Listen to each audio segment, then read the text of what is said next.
Nagtalubong na naman ang mga alagang aso. Alam nila na may dalang pagkain. Kaya yan na.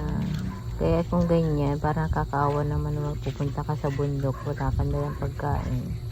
Ayan o, tuwang-tuwa naman sila. Sa dami ng alaga, hati-hati sila dyan, tigkukunti siya. Kaya kawawa naman talaga kung hindi mo sila dadala ng pagkain.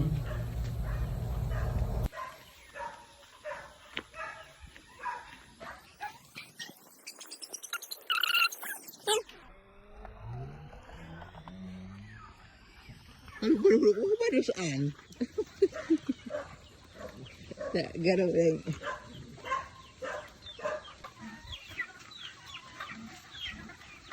Ay, pwede guduplong.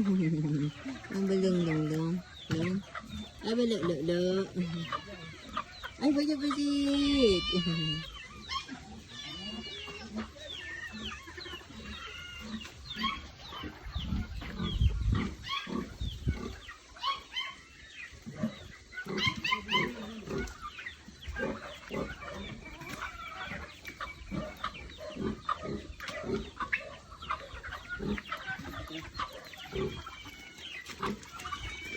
Linti ay. Pati ang mga manok.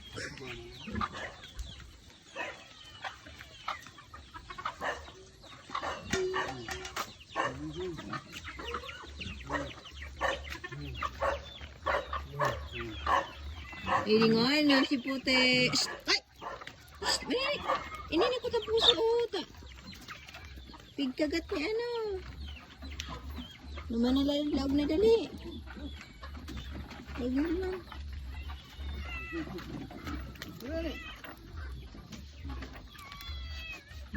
Yan, nagsurusod pa.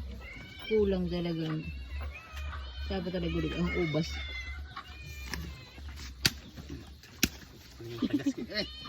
Ay, pabainin ko yun na sinanandaan.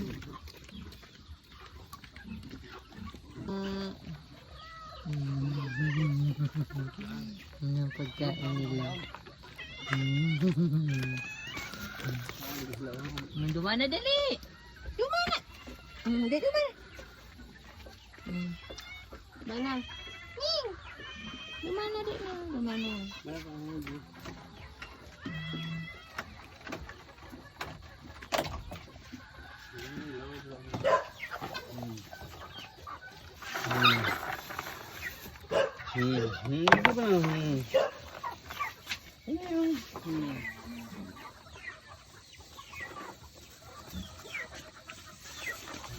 Ang mga miming naman, dyan naman yung pinapakain sa loob para hindi agawan ng mga aso.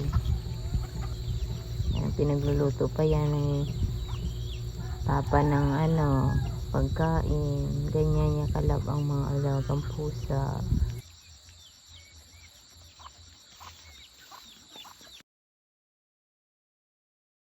Ito, magpapainom naman ng baka. Kailangan tuwing umaga hapon magpapainom, lalo't pag mainit.